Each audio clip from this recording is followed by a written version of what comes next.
Hare Krishna. Welcome back to the daily readings of Srila Prabhupada's books. Here at the live studios, ISKCON, Vedanta Ashram, right up the street from Govardhan Hill. And we have 6 brahmacharis here, serious spiritual seekers, eager to hear, and we are eager to read to you all. We hope you're having a good time in life, and especially hearing the Bhagavatam every day.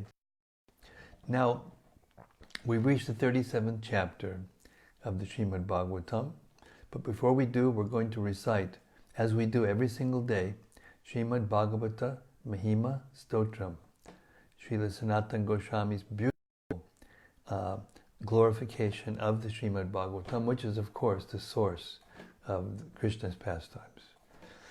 It goes like this. Sarva Shastrabdi Piyusha Sarva Vedaika Satpala Sarva Siddhanta Ratnaja Sarva Lokaika Drikprada. O nectar from the ocean of all scriptures, singular fruit of all the Vedas, rich mine of the precious gems of all conclusive truths, you are the only giver of sight to all the worlds. Sarva Bhagavata Prana Srimad Bhagavata Prabho Kalidwan Dudaditya Shri Krishna Parivartana. Life air of all the Supreme Lord's devotees, O Master Srimad Bhagavatam, you are the sun risen in the darkness of Kali. You are the exact image of Sri Krishna. Paramananda Pataya Prema Varshakshadayate Sarvada Sarvasevyaya Shri Krishnaya Namostume. I bow down to you, who are supremely blissful to read. Pour a flood of prema. You can always be served by everyone. You are Sri Krishna himself. Madhika Bando Matsangin Madguro Man Mahadana Mannishtadagamad Bhagya Madananda Namostute. My only friend, my constant companion, my spiritual master, my great wealth, my savior, my good fortune, my source of ecstasy, I bow down to you. Asadu sadutadaya Dini chochata kada hanamunchagadachin mam premnarit kandayospura.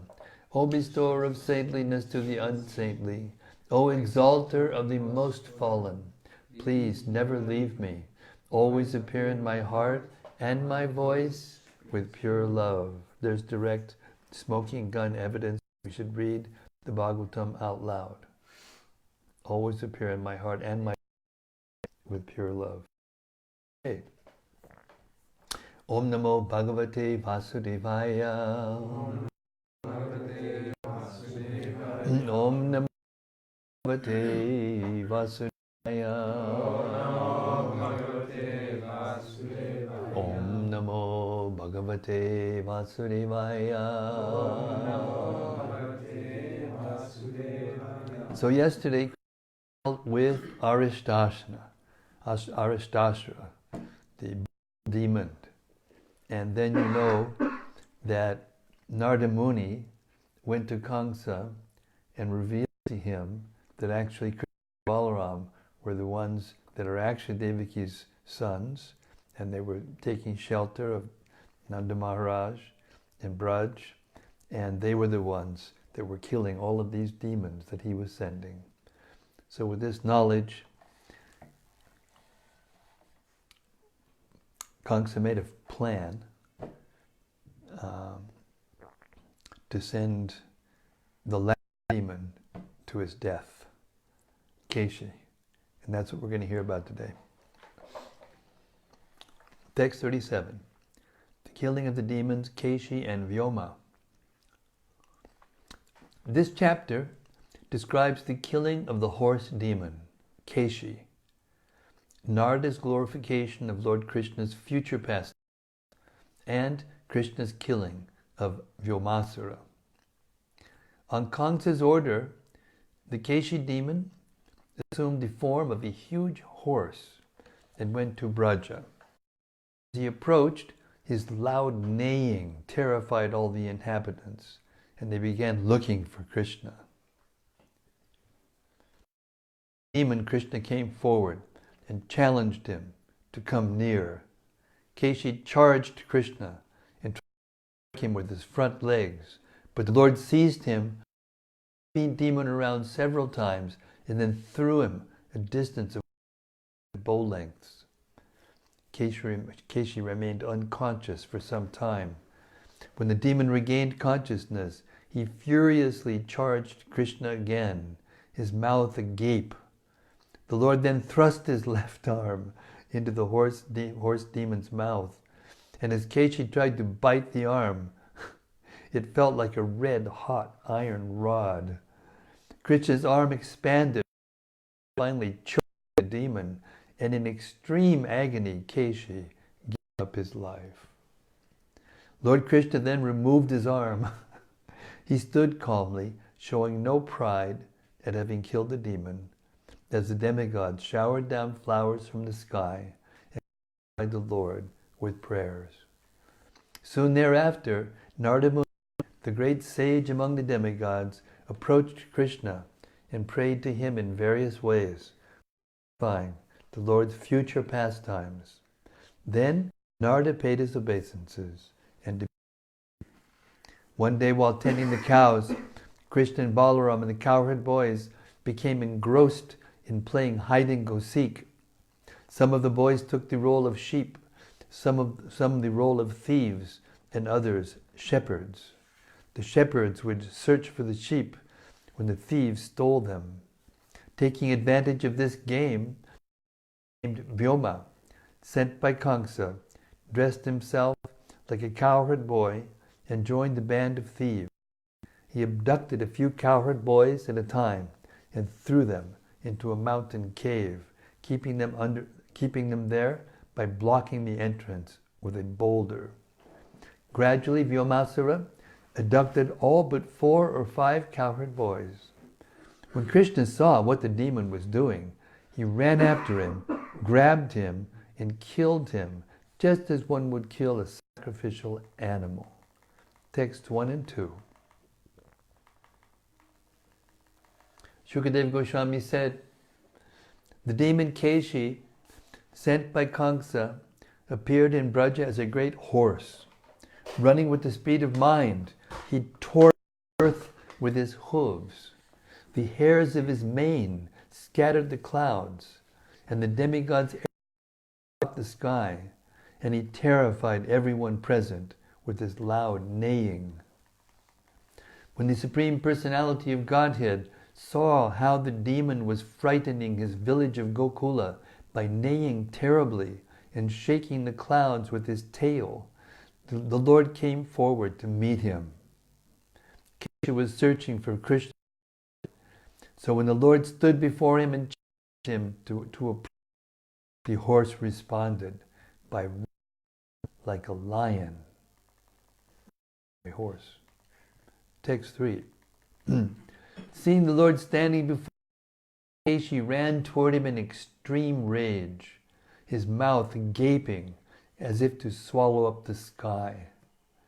Rushing with furious speed, the an unapproachable horse demon tried to strike the lotus-eyed Lord with his 2 front legs.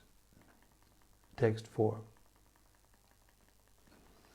But the Transcendental Lord dodged Kesi's blows, and then with his arms angrily seized the demon by the legs, whirled him around in the air, and contemptuously threw him the distance of 100 bow lengths. It's about like a football field, Just as Garuda might throw a snake, Lord Krishna then stood there.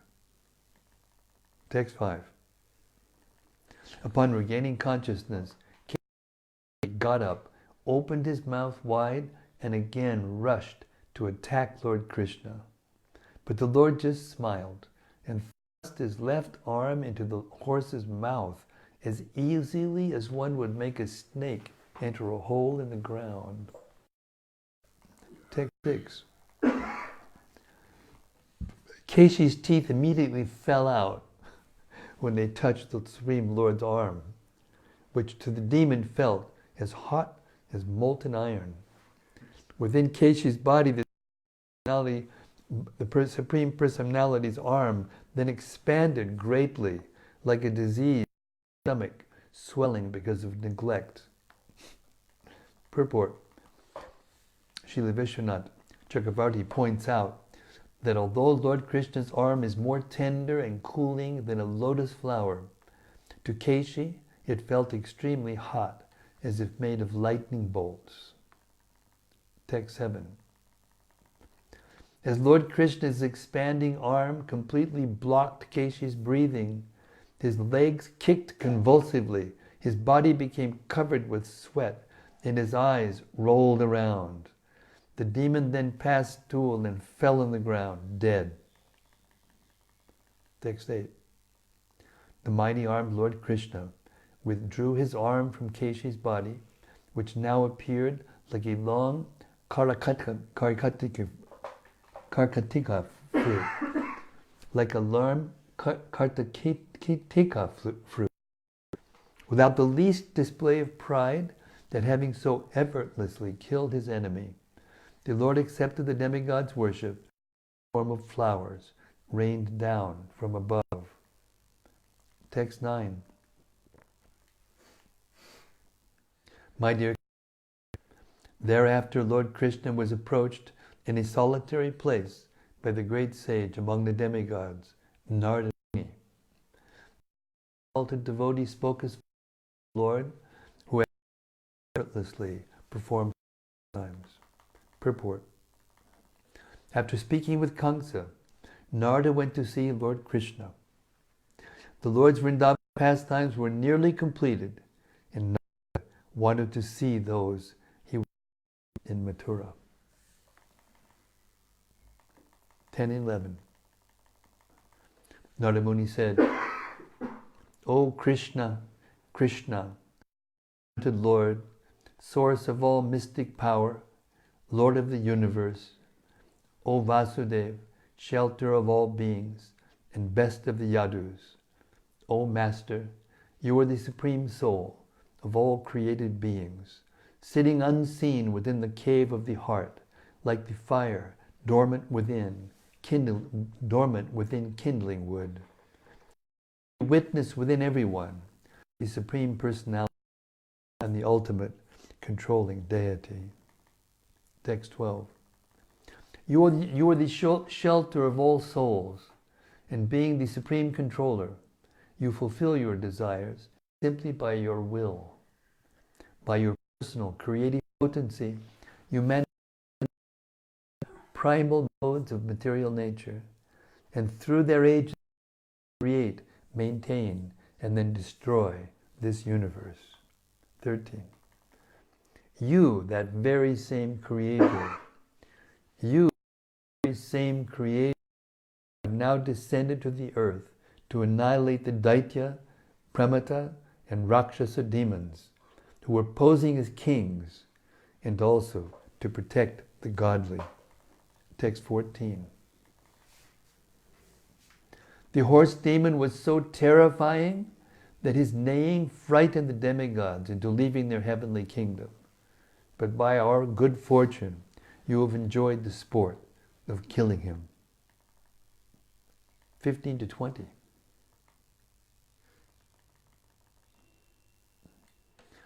In just 2 days, O Almighty Lord, I will see the deaths of Chanura, Mushtika, and other wrestlers, along with those of the elephant Kuvalayapida and King Kong, all by your hand. Then I will see you kill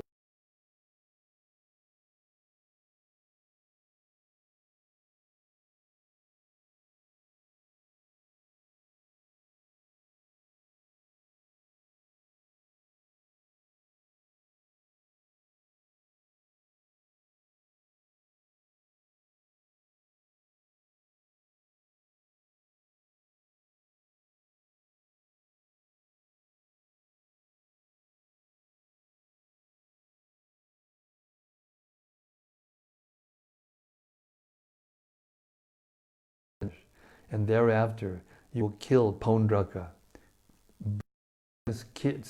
Kashi, and slay Dantavakra. And you will also put an end to the king of Chedi during the great Suya sacrifice. I shall see all these heroic pastimes, along with many others you perform during your residence in Dwarka. These pastimes are glorified on this earth in the songs of transcendental poets. 21. Subsequently, I will see you appear as time personified, serving as Arjuna's chariot driver and destroying entire armies of soldiers to rid the earth of burden. 22. Let us approach you, the Supreme Personality of Godhead, for shelter. You are full of perfectly pure spiritual awareness and are always situated in your original identity.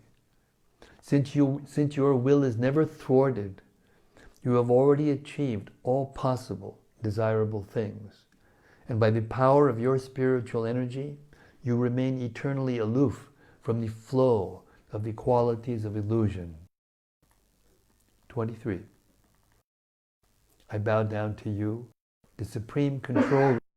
I bow down to you, the Supreme Controller, who are dependent only on yourself. By your potency, you have constructed the particular arrangement of this universe. Now you have appeared as the greatest hero among the Yadus, Vrishnis, and Sattvatas, and have chosen to participate in human warfare. 34. Shukadeva Goswami said, having thus addressed Lord Krishna, chief of the Yadu dynasty, Narada bowed down and offered him obeisances. Then that great sage and most eminent devotee took his leave from the Lord and went away, feeling great joy at having directly seen him. Text 25. After killing the demon Kesi in battle, the Supreme Personality continued to tend the cows and other animals in the company of his joyful cowherd boyfriends. Thus, he brought happiness to all the residents of Vrndavana. One day, the cowherd boys, while grazing their animals on the mountain slopes, played the game and hiding, acting out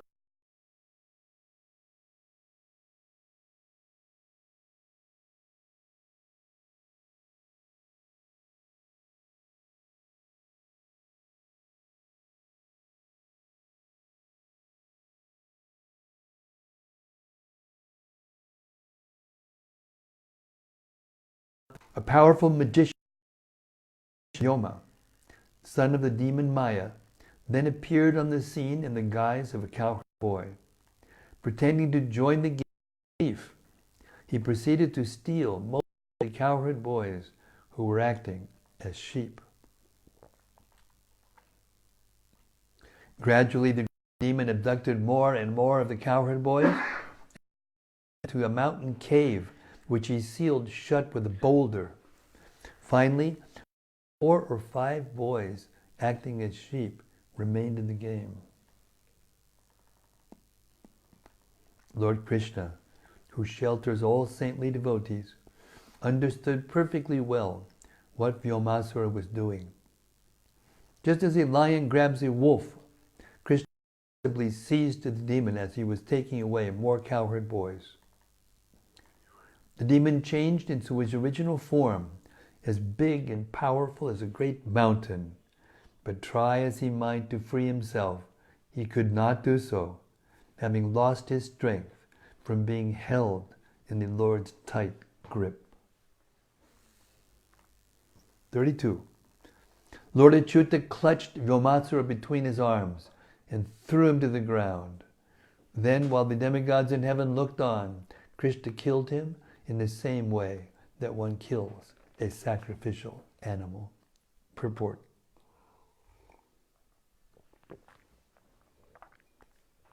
The Acharyas inform us that sacrificial animals were killed by means of strangulation. 33. Krishna then smashed the boulder blocking the cave's entrance and led the trapped cowherd boys to safety.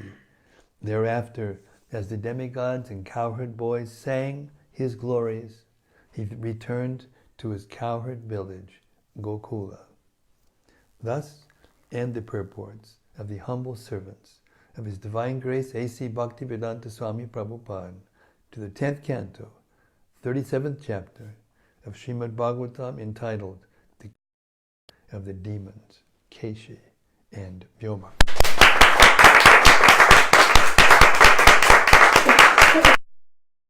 Jai Shri Krishna. Jai Hari Bol, Hari Bol, Hari Bol. Victory for Krishna. Okay. Another act in the great of the Srimad Bhagavatam, the history of the universe. Okay, 38. Now we remember that when Narada went to talk to Kamsa, Arishtashvara was killed. Kamsa just told Akrura what his whole plan was. Remember?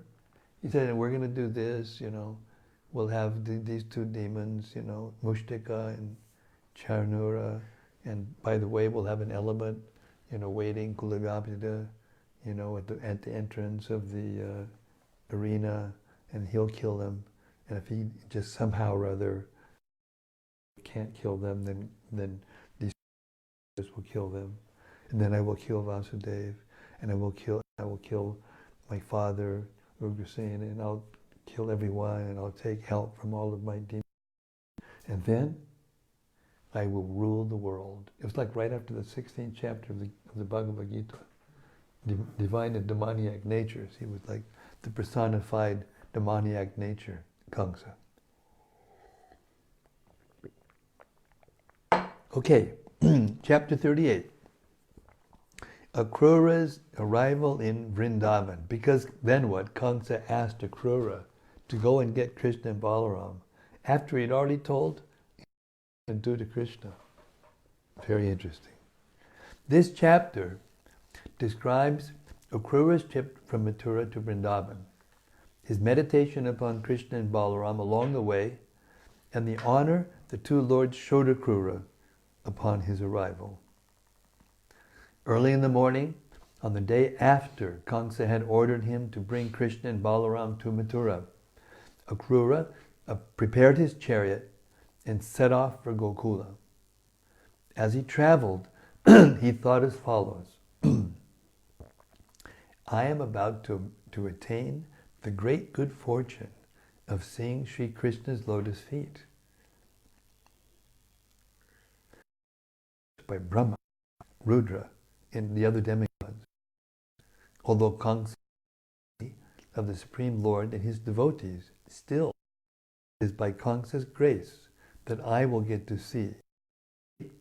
I will get this great boon of seeing the Lord. When I first catch sight of his lotus feet, all my sinful reactions will be destroyed once. I will descend from my chariot and fall at the feet of Krishna and Balaram.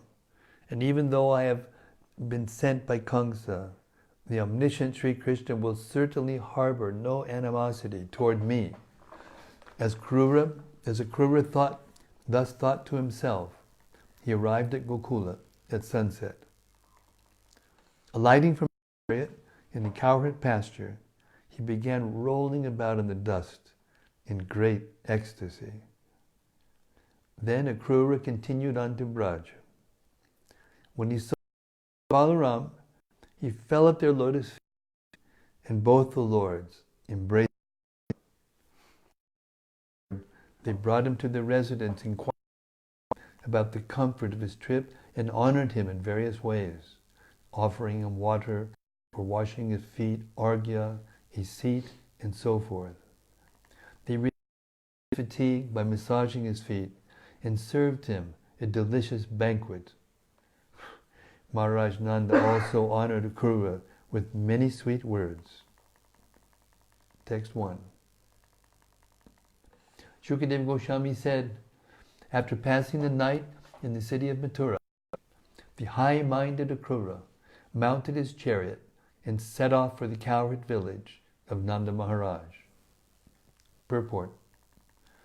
King Kamsa ordered Akrura to go to Vrndavana on the Ekadashi of the dark fortnight of the Vedic month of Phalguna. After spending the night in Mathura, Akrura left early the next day. That morning, Narada offered his prayers to Krishna in Vrindavan, and in the afternoon, the demon Vyoma was killed there. At dusk, Akrura entered the Lord's village. Text 2.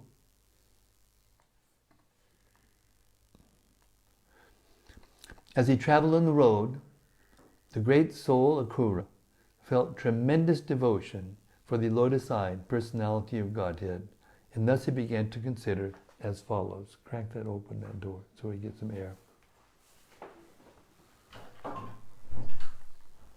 I've been told it's pretty intense in here.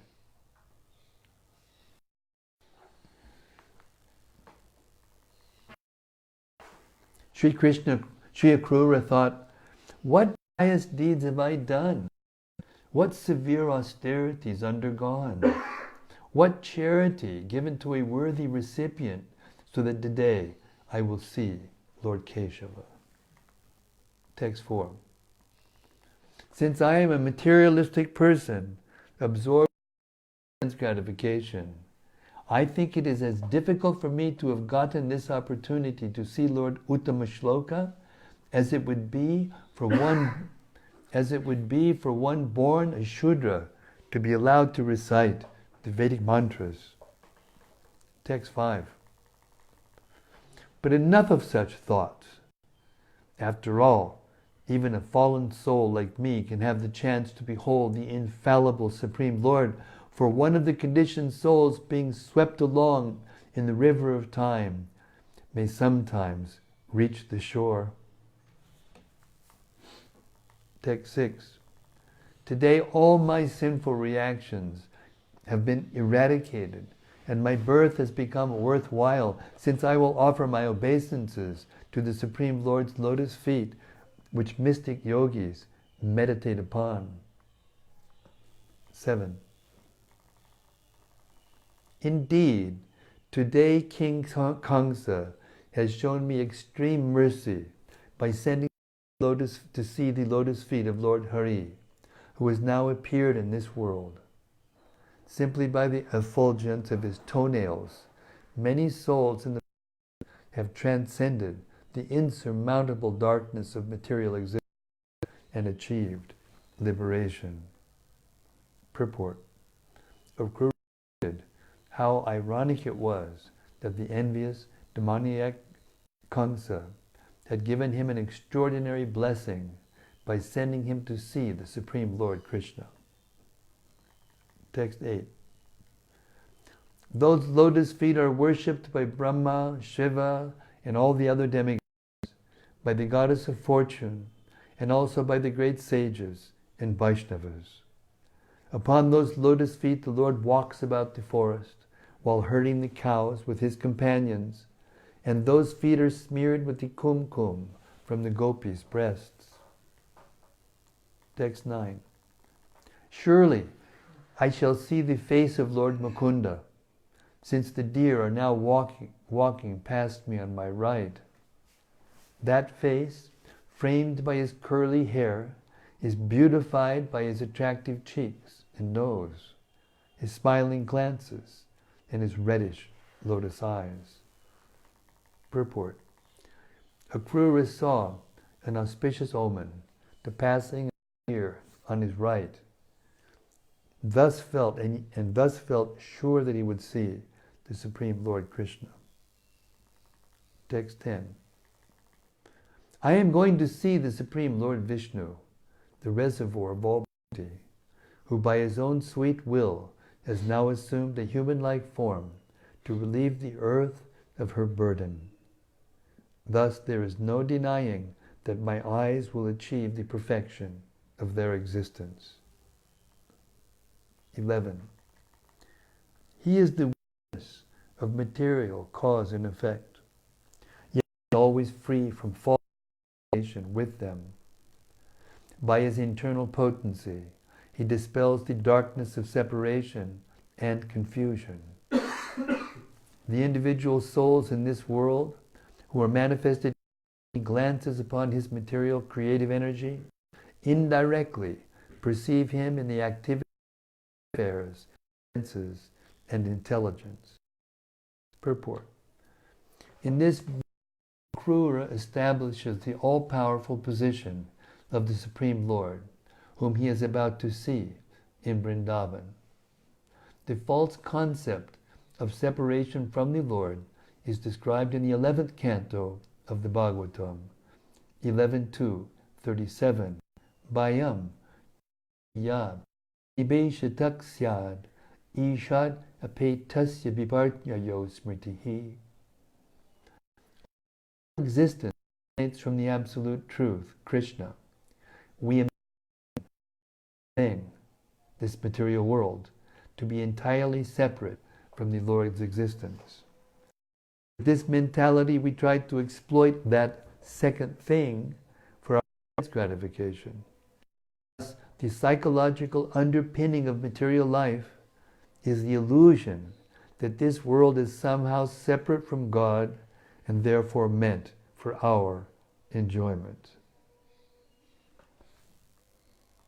It is ironic that the impersonal philosophers, in their radical renunciation of this world,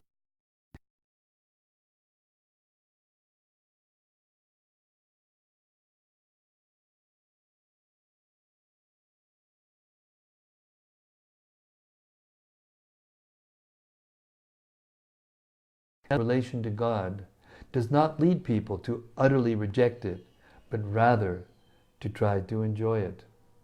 This is the Mayavadi conception, what it does.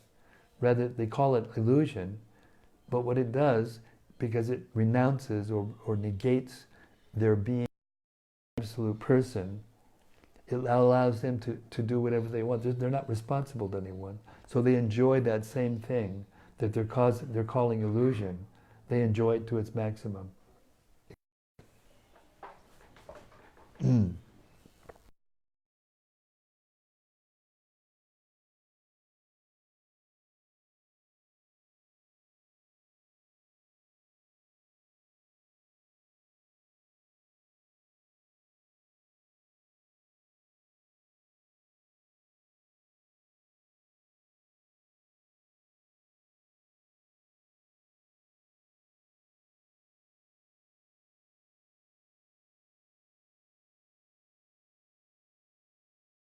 Supreme Lord. Wow.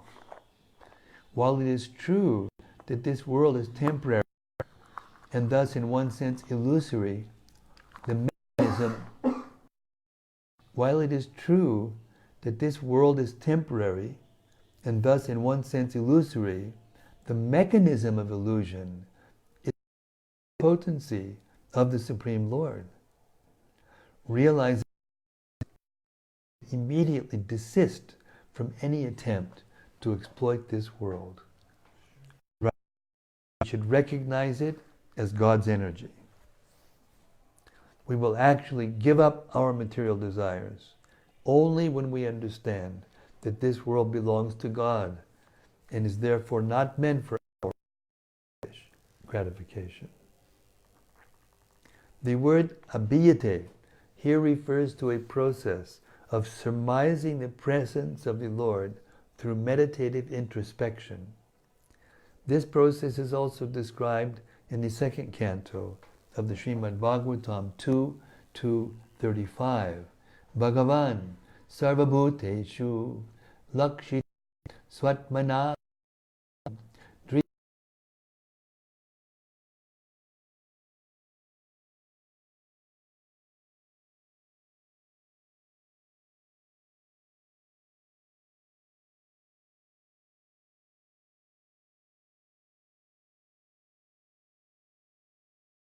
And this fact perceived and hypothesized in our acts of seeing and taking help.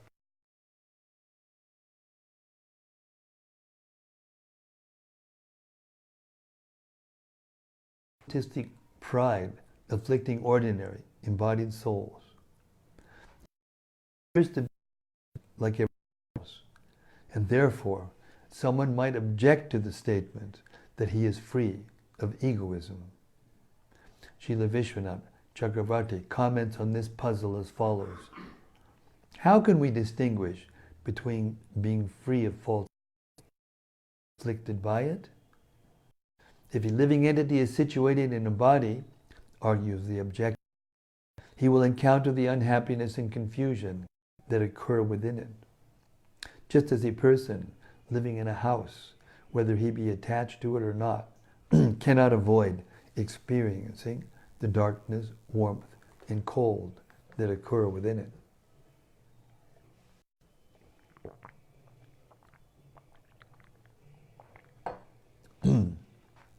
Did you understand that? I'll read it again. These are very important. This is very important purport. If a living entity is situated in a body, argues the objector, this is the Purvapaksha.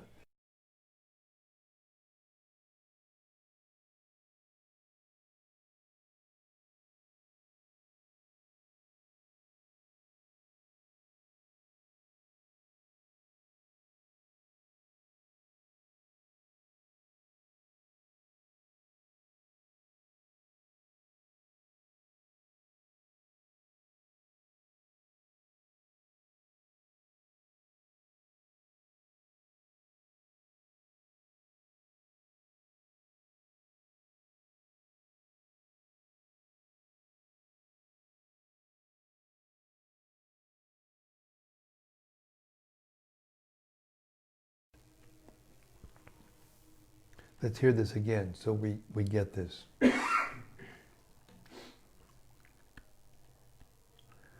Akrura states that the Lord is free of the egoistic pride afflicting ordinary embodied souls.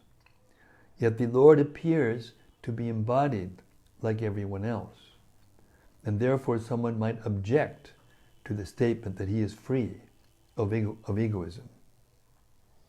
Srila Vishwanath Chakravarti comments on this puzzle as follows. So now he's giving, this isn't his argument, it's the argument of those who are objecting that be free of egoism. How can we distinguish between being free of and being afflicted by it? If a living entity is situated in a body, argues the objector, he will encounter the unhappiness and confusion that occur within it, just as a person living in a house, whether he be attached to it or not, cannot avoid experiencing the darkness, warmth, and cold that occur within it. You get that idea? And you're living in a house, even if you are not attached to it, you'll still experience all those things, and damp and darkness and all those things.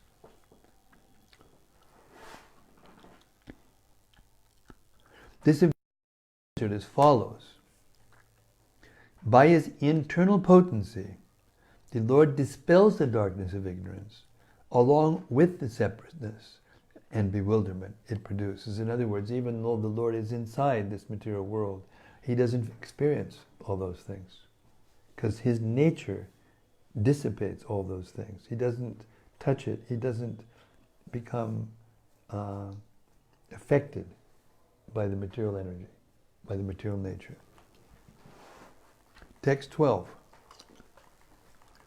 All sins are destroyed, and all good fortune is created by the Supreme Lord's qualities, activities, and appearances, and words that describe these three things animate, beautify, and purify the world. All sins are destroyed, and all good fortune is created by the Supreme Lord's qualities, activities, and appearances, and words that describe these three things animate, beautify, and purify the world. On the other hand, words bereft of its glories are like decorations on a corpse. Purport. Srila Sridhar Swami brings up the following simple objection. How can one who is devoid of ordinary ego, who is fully self-satisfied, engage in pastimes? The answer is given here. Lord Krishna acts on the pure, spiritual platform for the pleasure of his loving devotees, not for any kind of mundane gratification. 13. That same Supreme Lord has descended in the of the Sattvatas to delight the exalted demigods who maintain the principle of religion he has created. Residing in Vrndavana, he spreads his fame, which the demigods glorify in song, and which brings auspiciousness to all. 14. Today I shall certainly see him, the goal and spiritual master of the great souls. Seeing him brings jubilation to all who have eyes, for he is the true beauty of the universe. Indeed, his personal form is the shelter desired by the goddess Fortune. Now, the bonds of my life have become auspicious.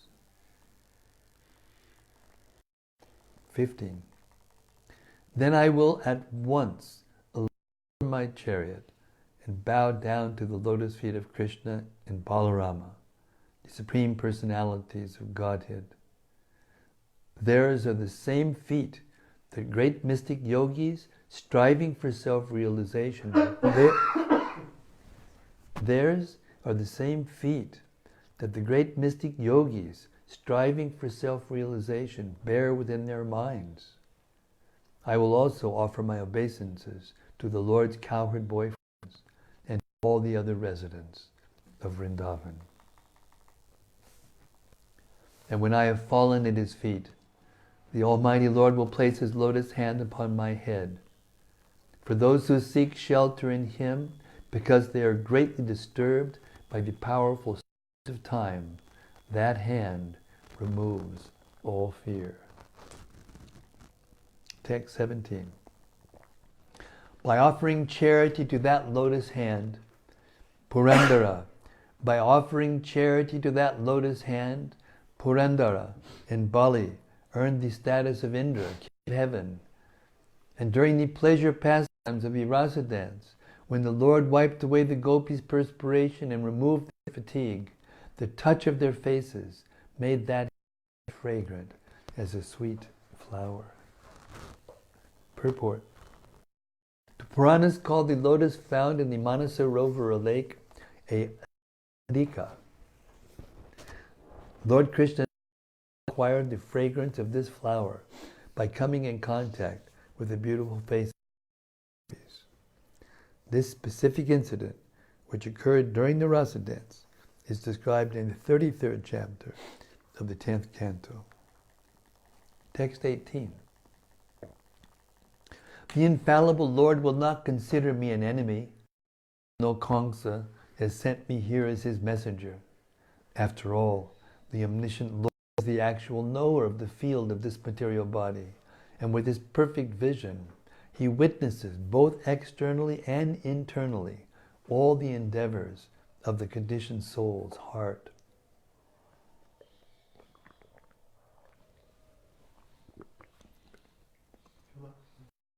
Purport.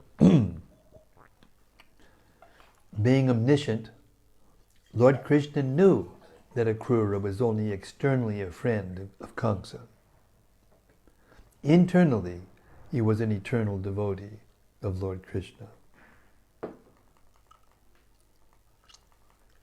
Thus he will cast his smiling, affectionate glance upon me as I remain fixed with palms, falling in obeisances at his feet. Then all my contamination will at once be dispelled, and I will give up all doubts and feel the most intense bliss. Text 20. Recognizing me as an intimate friend and relative, Krishna will embrace me with his mighty arms, instantly sanctifying my body and diminishing to nil all my material bondage, which is due to fruitive activities. Having been embraced by the all-famous Lord Krishna, I will humbly stand before him with bowed head and joined palms, and he will address me, my dear Akrura. At that very moment, my life's purpose will be fulfilled. Indeed, the life of anyone whom the Supreme Lord, the Supreme Personality, fails to recognize is simply pitiable. 22. The Supreme Lord has no favorite and no dearmost friend, nor does he consider anyone undesirable, despicable, or fit to be neglected. All the same, he lovingly reciprocates with his devotees in whatever manner they worship him, just as the trees of heaven fulfill the desires of whoever approaches them. Purport. The Lord says something like similar in Bhagavad Gita 9:29. Samoham sarvabhuteshu name dvesho stina priyaha ye bhajanti tumam bhaktya mayite teshu chapyaham. I envy no one, nor am I partial to anyone. I am equal to all, but whoever renders service unto me in devotion is a friend, and is in me, and I am also a friend to him. Similarly, Lord Chaitanya was as hard as a thunderbolt who envied him, and as soft as a rose for those who understood his divine mission. Text 23. And then Lord Krishna's elder brother, the foremost of the Yadus, will grasp my joined hands while I am still standing with my head bowed, and after embracing me, he will take me to his house. There he will honor me with all kinds of items of ritual welcome and inquire from me how Kamsa has been treating his family members. 24. Shukadeva Goswami continued, My dear king, while the son of Shapalaka, traveling on the road, thus meditated deeply on Sri Krishna, he reached Gokula as the sun was beginning to set. So this is what we should think while we're traveling to Vrndavana.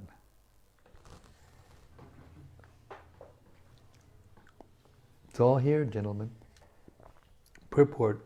Srila Sridhar Swami comments that although Akrura did not even notice the road, being deeply absorbed in meditation on Lord Krishna, he still reached Gokula on his chariot. Text 25. Cowherd pasture, Akrura saw the footprints of those feet whose pure dust the rulers of all the planets in the universe hold on their crowns. Those footprints of the Lord, distinguished by such marks as barley corn and elephant goad, made the ground wonderfully beautiful. Increasingly agitated by ecstasy at seeing the Lord's footprints, his bodily hairs standing on end because of his pure love, and his eyes filled with tears, Akrura jumped down from his chariot and began rolling about among those footprints, exclaiming, "Ah, this is the dust from my master's. This is the dust from my master's feet." Text 27.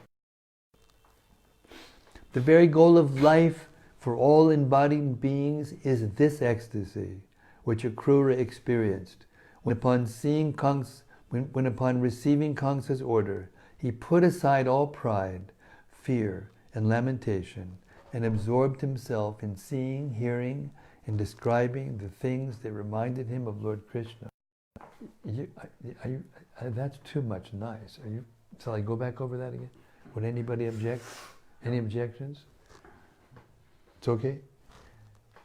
The very goal of life for all embodied beings is this ecstasy, which Akrura experienced when upon receiving Kamsa's order, he put aside all pride, fear, and lamentation, and absorbed himself in seeing, hearing, and describing the things that reminded him of Lord Krishna. That's it. If we do that, no matter what the material energy touch you, you'll just, it won't be anything. Purport. Srila Vishwanath Chakravarti explains that Akrura gave up fear by openly showing his love and reverence for Krishna, even though he or his family might have been punished by the angry Kamsa. Akrura gave up his pride in being an aristocratic member of society and worshipped the cowherd residents of the simple village of Vrndavana. And he gave up lamenting for his house, wife, and family from King Kamsa. Giving up all these things, he rolled in the dust of the lotus feet of God. Now later on, we'll see that we just heard it in the Krishna book actually, that when all the kings and their entourage and family members came together in Kurukshetra for the solar eclipse festival and sacrifice, Nanda Maharaj and some of them went there, and all of them worshipped them, even though they were the most aristocratic dynasty carrier of the authority of the world. When Nanda Maharaj and the Rajpasis came there, they all bowed down and worshipped. So it wasn't just a few people that understood Nanda Maharaj. How great he was. 28 to 33.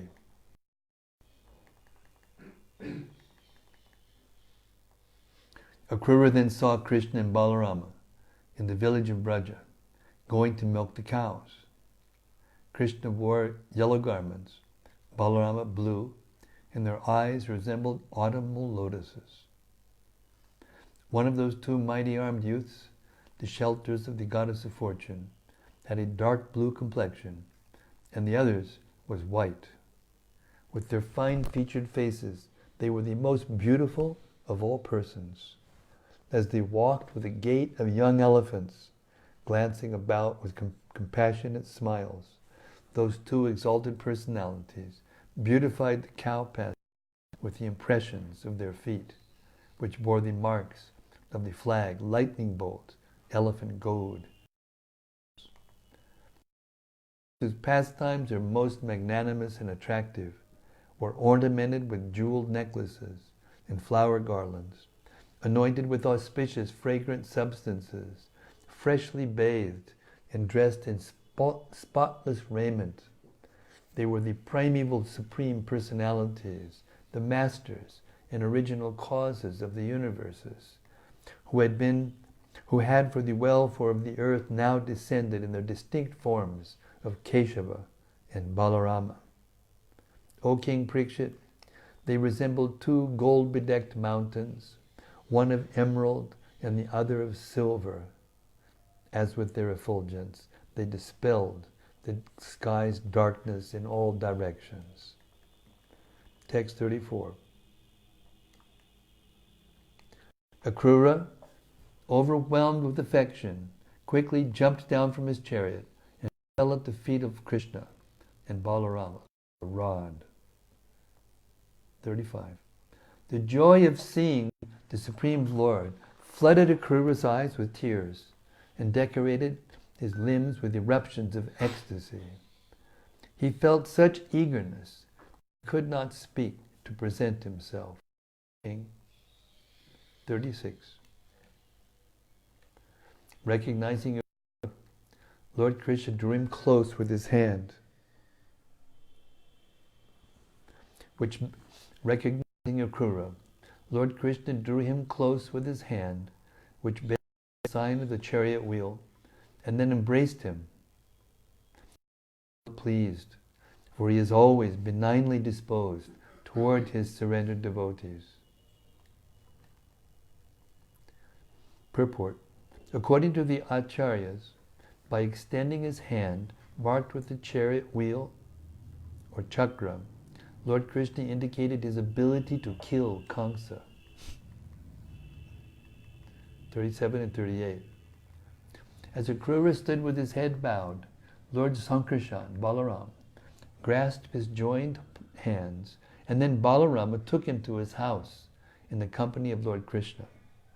After inquiring from Akrura whether his trip had been comfortable, Balarama offered him a first-class seat, bathed his feet in accordance with the injunctions of Scripture, and respectfully served him milk with honey. Text 39. The Almighty Lord Balarama presented Akrura with the gift of a cow, massaged his feet to relieve him of fatigue, and then with great respect and faith, fed him suitably prepared food of various fine tastes. It's like when somebody comes, we'll give them like a sweet or, in those days you give a cow.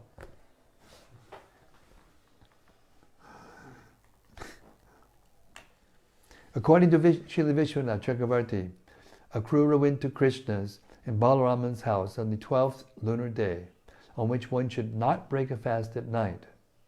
However, Akrura dispensed formality because he was eager to receive food in the Lord's house. Another symbol of ecstatic. Remember when Sarvabhauma Bhattacharya converted from being a Mayavadi to a pure devotee? Lord Chaitanya showed up the next morning with Mahaprasadam, and Sarvabhauma just took it in bed. He hadn't gotten out, hadn't taken a bath, anything, and just took Prasadam, just like that. Completely flipped from his previous consciousness, where everything was a rule and there was a regulation for everything. It took half an hour, 40 just to do your Gayatri, because you had to do all these mudras and mantras and purificatory things. So this is what's happening here. Akrura went to Vrndavana, and then by so many rules and regulations in Mathura, which is less perfect than Vrindavan. In Vrindavan, he took the food right away. Never mind the timing of it. Text 40. When Akrura had eaten to his satisfaction, Lord Balarama, the supreme knower of religious duties, offered him aromatic herbs for sweetening his mouth, along with fragrances and flower garlands. Thus, Akrura once again enjoyed the highest pleasure. 41. Nanda Maharaj asked Akrura, O descendant of Dashara, how are all you maintaining yourselves while that merciless Kamsa remains alive? You are just like sheep under the care of a butcher. 42. That cruel, self-serving Kamsa murdered the infant of his own sister in her presence, even as she cried in anguish. So he even asked about the well-being of you, his subjects. 43. Honored by Nanda Maharaj, his true and pleasing words of inquiry, Akrura forgot the fatigue of his journey. Thus end the purports of the humble servants of His Divine Grace, Bhaktivedanta Swami Prabhupada, to the 10th canto, 38th chapter of Srimad-Bhagavatam, entitled Akrura's Arrival in Vrindavan. Jai Akrura Ji, Balarama Ji ki Jai, Vrindavan Dham ki Jai, Rajadam ki Jai, Go Premanandi, Hari Hari Bo. Okay, that's it for tonight for the reading. Now we will turn on our magic open mic. Anybody who has anything to say, any reflections? I have a question. Yes, please. You can go here. Thank you, Maharaj. Just regarding the first chapter of Asura, I was curious because when Lord Brahma kidnapped the coward boys, he kidnapped their reflections. And when Ravana kidnapped Sita, he kidnapped her reflection. So in this pastime, did Vyoma kidnap the real coward boys, or is also a reflection? And reflection, where were the real coward boys? No, he put the real cowherd boys in the cave. Oh, Yeah. I have to touch them. Yeah. Because it was different. The pastime was different. Krishna, Brahma was trying to play a trick on Krishna. Kill the demon immediately, and then they've got him all out of the cave. That's all. Okay. But in Brahma, in the pastime of Brahma, then he had to keep them. He couldn't disappoint all the Brajbasis by going back into the village without the cowherd boys, and also he wanted to teach Brahma a lesson. Mm-hmm. So this is a different level of trick that Brahma did. So it required a different level of trick from Krishna to get the job done. It's also told by our acharyas that the real cowherd boys were still just wandering around the forest playing, even though their duplicates were in the cave. Their actual forms were running around in the cave, in the forest, in the aprakat. And then Krishna went in there as them for a whole year, and then came back out. And, then when Brahma was finally bewildered and all that happened, then Krishna came back and all the cowherd boys were there.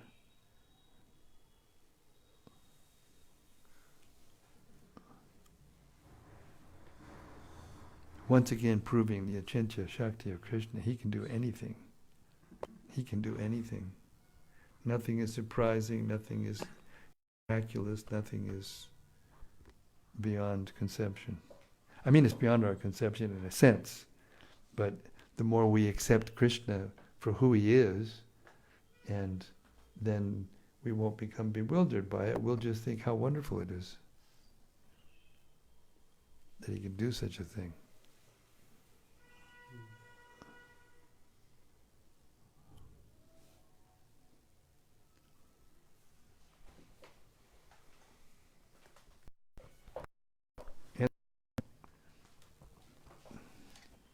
Here you go. The magic. I have a question. Akrura, it teaches us in what mood we should enter in Vrindavan. In what kind of mood should we leave Vrindavan? Well, in a sense, he teaches us how to enter Vrindavan. It says that in the verse. But we're different persons. Each one of us are a different person. So we won't have exactly the things, exactly the same mood. This was Krishna's pastimes, and he knew that he was going to see Krishna. So the mood is to be worshipful, completely worshipful and grateful, to be able to come to Vrindavan and to appreciate the dust of the Dham and the atmosphere. It's hard to do now with all the traffic and especially in Vrindavan, development and the confusion and chaos, seeming filth. But still, that's the idea. The idea is the essence of how we should feel, that we're coming to Vrindavan. So how to leave? Sorrowfully. Feeling separation. Questioning, what the heck am I doing living in this place? But then, we know Prabhupada left for preaching. So we should leave in the to, as we talked about today, we should, leave in deep gratitude for having been given the privilege to come and stay here, to get fired up on a level spiritually we've never experienced before in this atmosphere, and then take it and share it, and keep it in our heart. Because I've been living here for a long time, even before I realized it. When I would go out and preach, because I would go out 2 times a year sometimes and come back 2 times a year, and everybody said the same thing, that I was carrying something with me. And I wasn't aware of it so much. But everybody who felt something, carrying an atmosphere.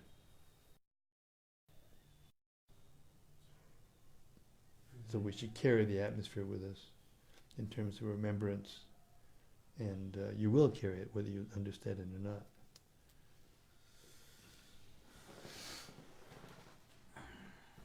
We have something from cyberspace? No.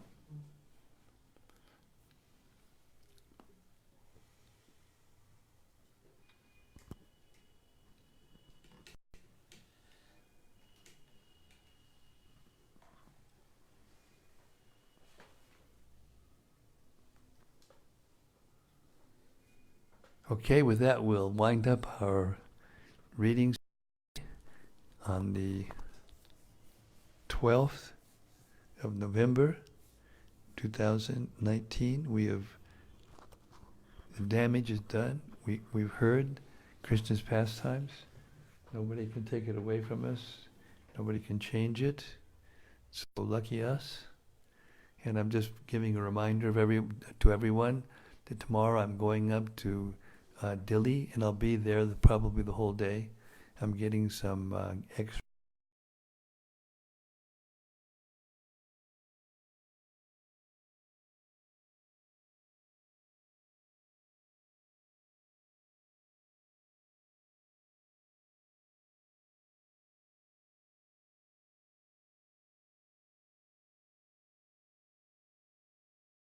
And we'll go until that's another week.